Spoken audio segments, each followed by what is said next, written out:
Karena PHP pakai titik koma, kalau Python nggak pakai titik koma. Jangan membandingkan diri kita dengan siapapun, bandingkan dengan diri kita yang ada di masa lalu. Iya, betul. Nah ini nih, content creator atau dosen. Kita harus pahami dulu bahwa jadi seorang developer itu nggak gampang ya, Mas Riza. Jadi karena sebenarnya kita udah bahas ya, karena kemudahannya tadi.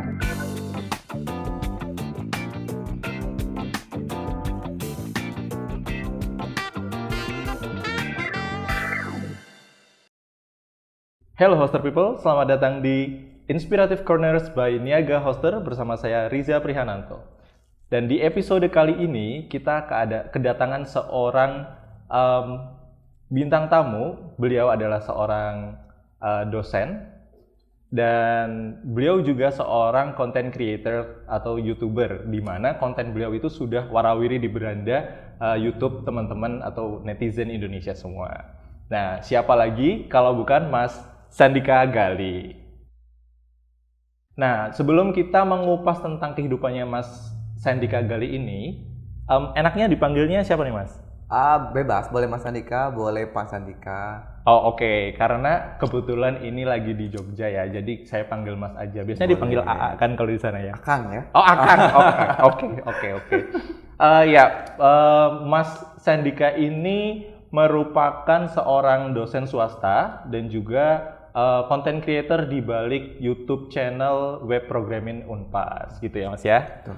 Oke, selamat datang di Inspirative Corner Niaga Hoster. Gimana kabarnya hari ini? Baik, terima kasih banyak Mas Riza. Sehat-sehat. Alhamdulillah. Mas Riza, apa kabar? Oh iya, akhirnya saya ditanya balik sama bintang tamu guys ya. Saya juga baik di sini, makanya bisa berbincang-bincang sama Mas Andika ini ya. Sebelumnya saya ingin berterima kasih sudah mau meluangkan waktunya ya di sela-sela kesibukan kegiatan Mas Andika ini untuk datang di Inspirative Corner Niaga Hoster gitu. Terima kasih juga buat Niaga Hoster yang udah menghadirkan saya di sini. Akhirnya nyampe juga nih Mas di kantornya Niaga Hoster. Iya, alhamdulillah ya. Ngomong-ngomong tentang kesibukan nih, akhir-akhir ini selain ngajar sama bikin konten YouTube, kira-kira kesibukannya ngapain aja? Sebenarnya kesibukannya cuma dua itu aja Mas Riza ya. Jadi sehari-hari saya sibuk mengajar, di sela-sela waktunya saya membuat konten YouTube. Karena kebetulan dua itu aja udah cukup sibuk menyita waktu. Oke, baik. Flashback nih ke tahun 2009, di mana setahu saya Mas Sandika ini merintis karirnya sebagai seorang dosen ya di tahun 2009. Oke, kira-kira umur berapa waktu itu tuh? 2009 itu berarti kan berapa 13 tahun yang lalu ya? Iya, saya sekitar 13 tahun yang lalu. 22 tahun. Oh, oke, 22 tahun. Saya masih sibuk bingung mau ngeband Assassins atau ngeband Fighter di umur 22 tahun nih guys. Dan Mas Sandika ini sudah menjadi seorang dosen pada saat itu, luar biasa sekali. Nah, tapi agak sedikit mengagetkan ya, sebagai seorang dosen kan yang biasanya ngajar gitu kan, memberikan ilmu kepada mahasiswanya, tiba-tiba punya pemikiran untuk terjun ke dunia YouTube. Boleh nggak sih diceritakan sedikit motivasi dari Mas Sandika ini sampai akhirnya tertarik untuk mendalami dunia YouTube itu sendiri? Oke. Jadi sebetulnya awal mulanya itu nggak sengaja ya Mas Riza ya, karena nggak ada kepikiran sama sekali untuk jadi anak-anak sekarang tuh YouTuber gitu ya. Iya. Jadi dulu tuh saya ngajar mata kuliah yang namanya web programming. Nah, saya ngajar selama kurang lebih 3 tahun. Itu saya merasa waktu yang saya pakai untuk ngajar tuh nggak pernah cukup. Jadi maksudnya gini, saya harusnya ngajar misalnya 3 SKS 150 menit, tapi materi yang saya sampaikan itu kurang gitu. Jadi kadang-kadang materi belum selesai, waktu udah habis. Efeknya adalah kalau misalnya mahasiswanya ada kuliah lagi setelah itu, ngomel-ngomel tuh ke saya, Pak udah habis nih, saya udah harus masuk kelas yang lain. Nah jadinya materinya saya mundur ke minggu depan.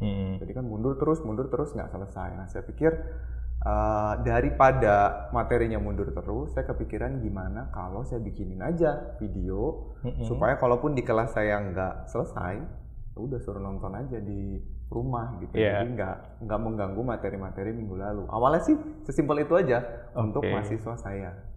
Oh begitu. Berarti nanti ada andil dari motivasi dari mahasiswanya itu sendiri ya. Kalau yang mau nonton ya dapat ilmunya, kalau yang nggak mau nonton ya nggak dapat gitu. Ya. Atau kadang-kadang mereka nggak masuk kuliah gitu. Jadi alasan Pak kan saya nggak masuk. Gitu.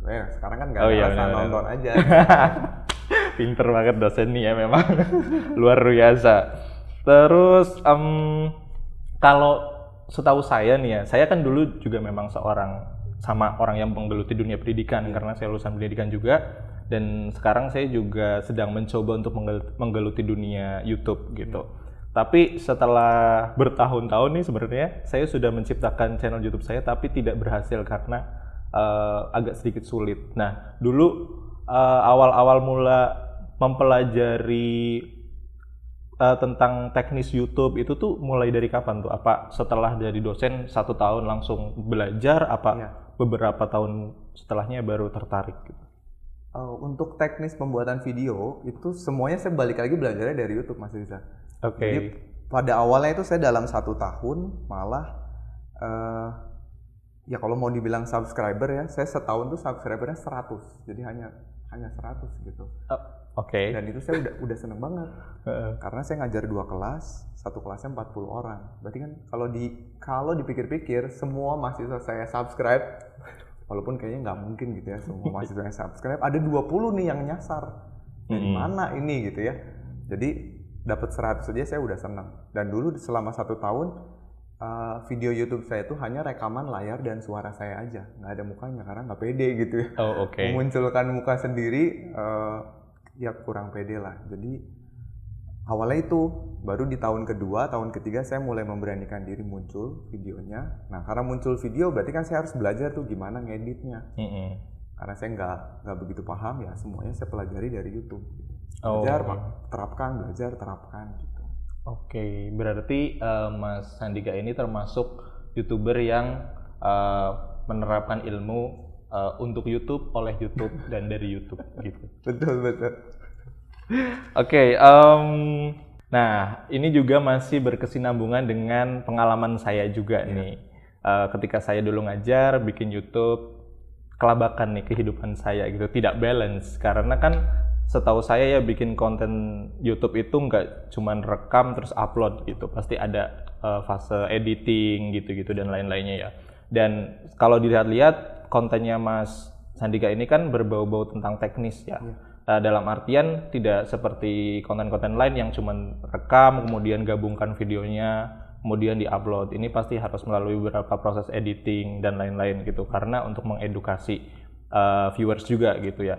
Nah, gimana sih caranya Mas Sandika ini membagi atau manage waktunya antara ngajar sama bikin konten YouTube itu sendiri gitu?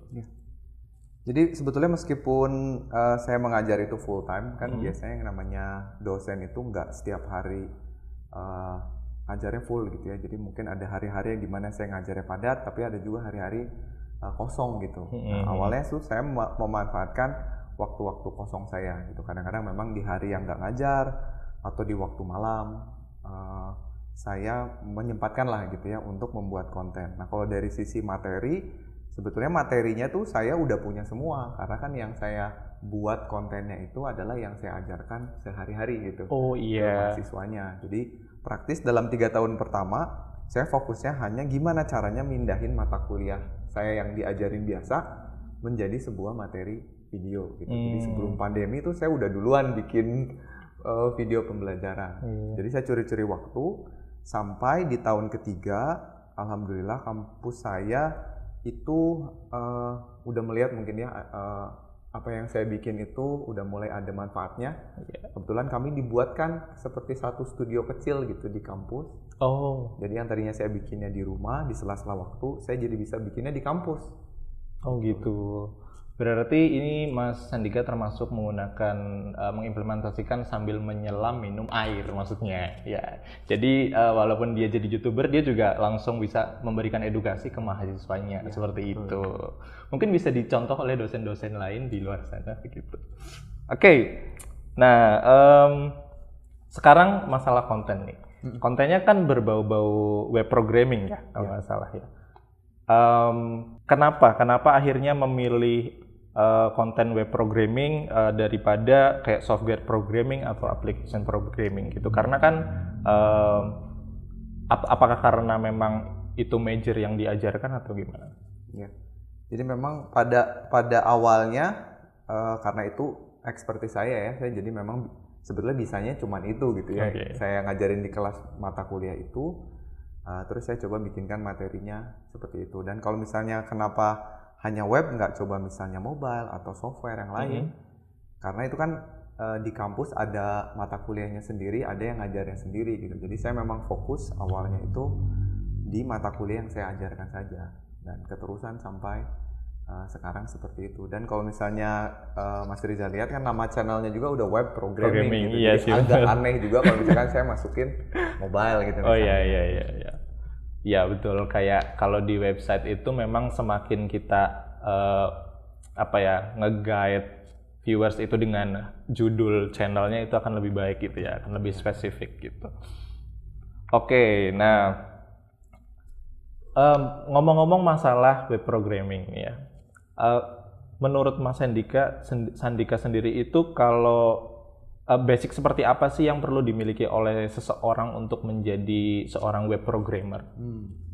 Web programmer ya, jadi sebenarnya gini, kalau mau jadi seorang web programmer itu sama seperti programmer yang lain ya, yang namanya juga dia programmer atau software developer. Basicnya, awalnya itu dia harus memiliki pemahaman mengenai dasar-dasar programming. Jadi yang namanya programming itu pasti punya dasar-dasar, mulai dari kita bahas yang basicnya, apa itu nilai, tipe data, pengulangan, pengkondisian, dan lain sebagainya. Nah, tapi yang bikin web programming ini beda adalah seorang pemula itu harus memilih dulu bidang yang mau dia geluti. Nah, kalau di web programming itu biasanya ada istilah front end.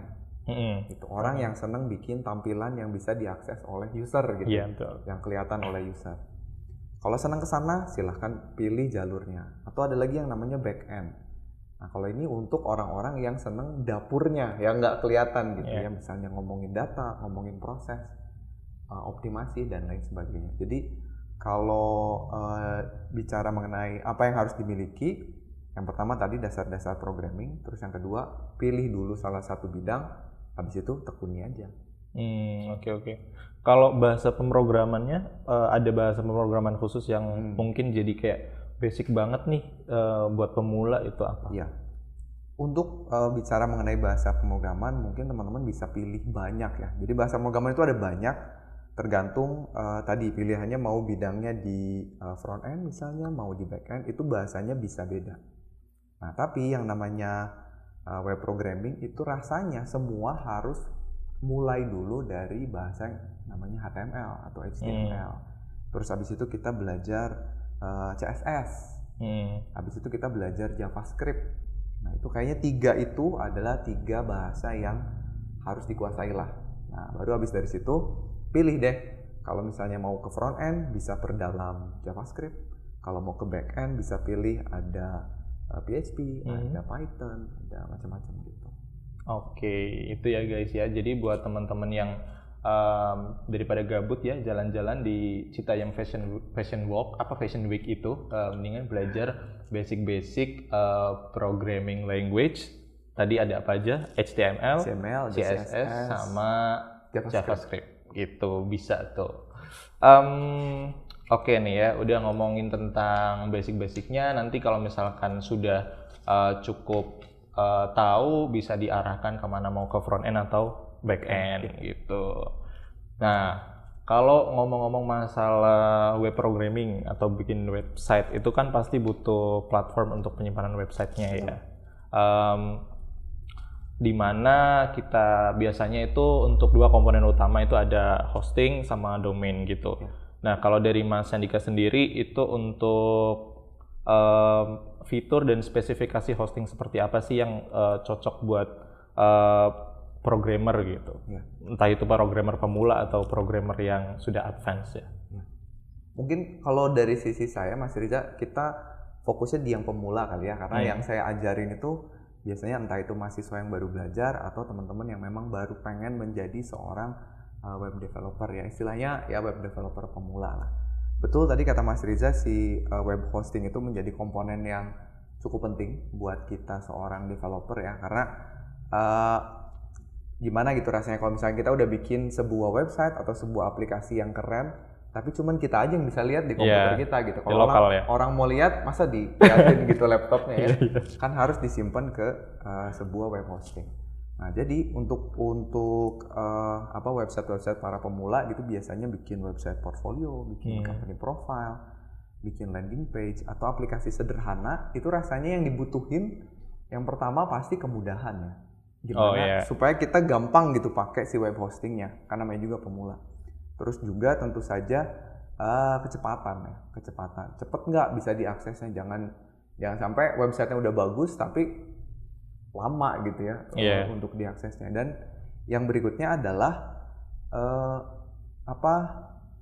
kalau misalnya kita dapat problem gitu, ada customer supportnya yang bisa bantuin kita kapanpun kita butuhin. Nah itu sih yang jadi kebutuhan web hosting untuk para pemula. Oke. Tapi terus kalau dari segi keamanan sendiri itu perlu juga nggak? Iya. Keamanan juga penting ya, karena ya kalau misalnya kita udah bikin website, siapapun bisa akses. Itu biasanya ada aja gitu orang-orang yang iseng gitu untuk masukin ke website kita. Betul, keamanan juga menjadi faktor yang penting. Iya betul sekali ya. Kita jadi orang baik aja juga pasti ada yang nggak seneng ya, apalagi kalau misalkan kita dianggap tidak baik oleh orang lain, pasti ada juga orang-orang yang akan menjatuhkan kita dari sisi manapun itu. Dan fitur-fitur yang diinformasikan oleh Mas Sandika ini juga sudah diimplementasikan juga oleh Niaga Hoster. Bukan hanya beberapa sih, produk-produknya Niaga Hoster itu sudah punya kemudahan untuk diakses, kemudian kecepatan, ada juga customer service yang bisa melayani selama 24 jam nih. Jadi kalian mau pagi, siang, sore, malam mau nanya problem atau gimana cara akses sesuatu dan lainnya, itu tetap akan ada yang melayani gitu. Dan juga security-nya juga pasti sudah dijamin oleh Niaga Hoster itu sendiri. Oke, jadi jangan lupa menggunakan Niaga Hoster. Oke, selanjutnya nih ya Mas Sandika. Jadi kan kalau di Niaga Hoster sendiri itu kan ada shared hosting, ada cloud hosting, ada WordPress hosting nih.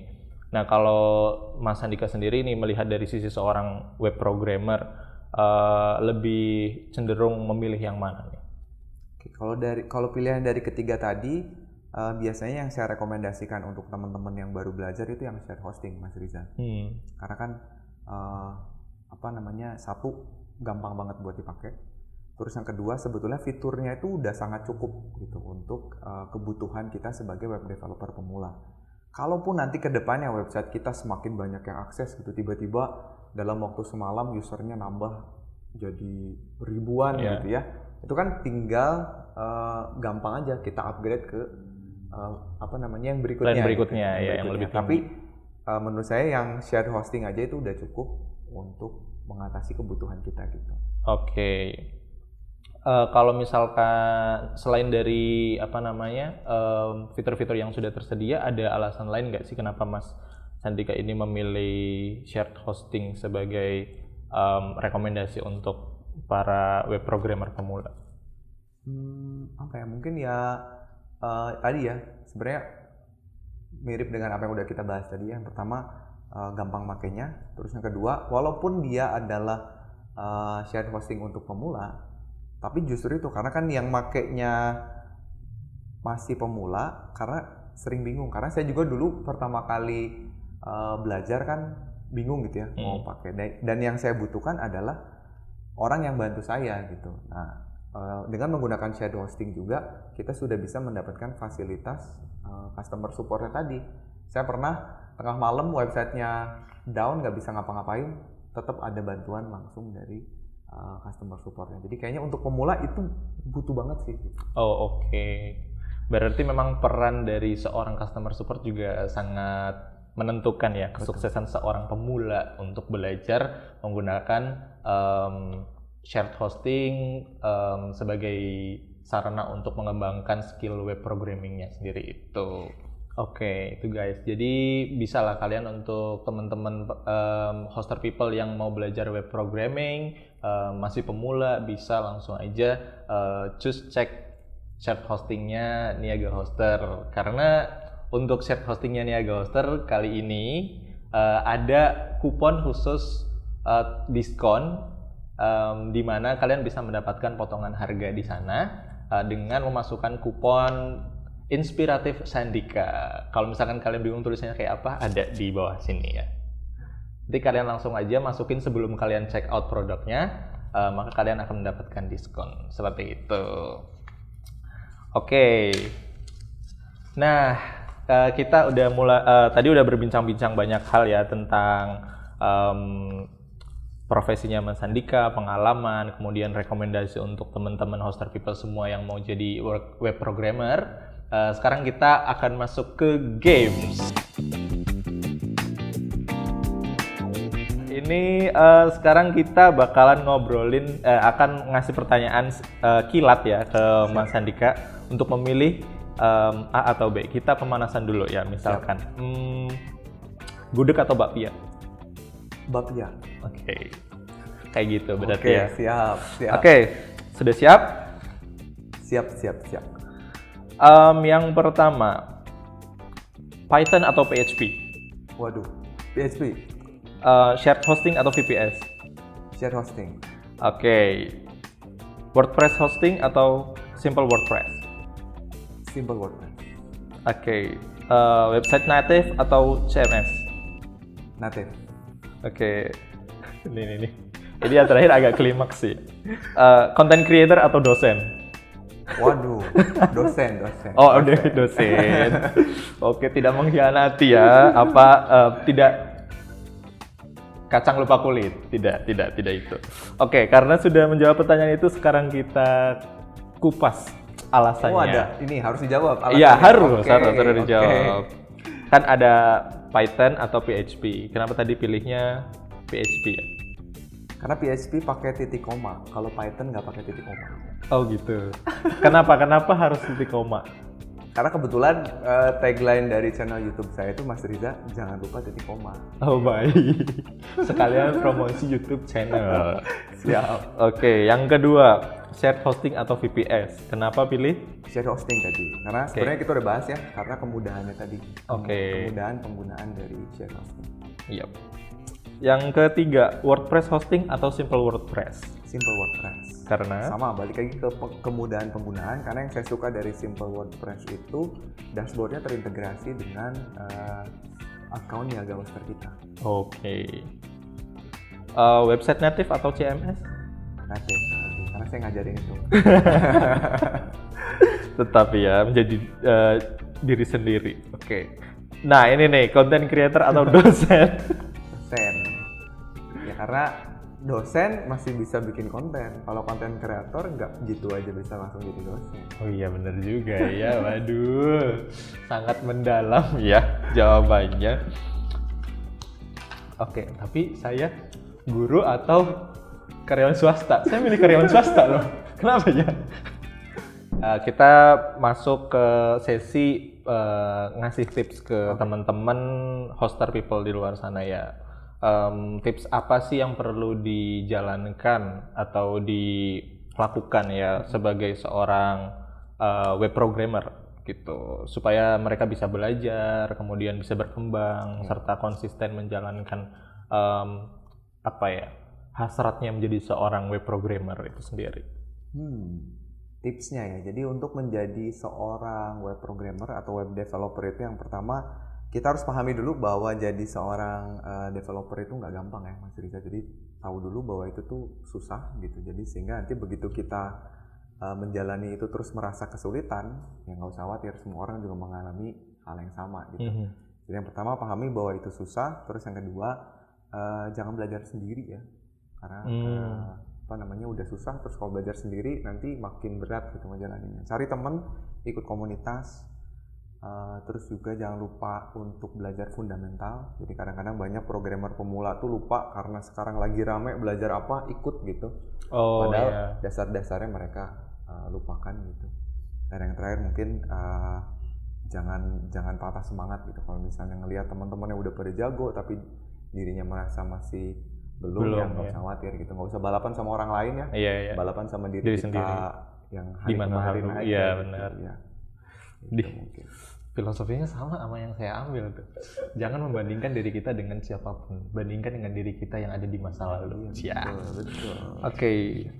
Nah, biasanya kan nih para pemula itu biasanya kan menemui error, kemudian kayak aduh demotivasi, aduh ribet deh kayak gini, susah gitu. Terus akhirnya berhentilah untuk mempelajari itu. Ada nggak sih sarana atau cara untuk kita tetap termotivasi walaupun kita tuh kayak nemuin banyak kendala gitu dalam belajar? Ya salah satunya tadi pahami bahwa semua orang mengalami hal yang sama gitu. Jadi kalau kita tahu orang-orang juga sama kesulitan, harusnya sih kita nggak jadi terdemotivasi gitu, karena memang susah gitu ya. Dan dengan belajar bareng-bareng temen nanti kita bisa lihat tuh, oh ternyata kesusahan juga gitu. Jadi kalau kita udah ketemu sama komunitas yang sama-sama punya penderitaan yang sama, kayaknya semakin semangat juga. Oh iya benar ya, betul. Saya juga setuju sih dengan hal itu ya. Jadi jangan belajar sendiri, harus ada komunitas di mana kita bisa mendapatkan solusi bukan hanya dari diri kita ya, tapi juga dari orang-orang sekitar yang memang mempelajari hal yang sama itu. Jadi mungkin obrolan saya dan Mas Sandika ini bisa membuka cakrawala para foster people yang ingin berkarir di dunia web programming sehingga bisa termotivasi untuk terus belajar dan juga mengembangkan ilmu yang sedang digelut saat ini, seperti itu. Ya, itulah tadi kisah inspiratif dari Sandika Gali di Inspiratif Corner Niaga Hoster. Jangan lupa untuk like, subscribe, dan follow semua sosial media Niaga Hoster supaya kalian tidak ketinggalan info-info terbaru dari kami. Gitu. Dan jangan lupa untuk tinggalkan komentar di bawah tentang siapa yang harus kita undang di episode berikutnya. Itulah tadi Inspiratif Corner by Niaga Hoster. Bye-bye.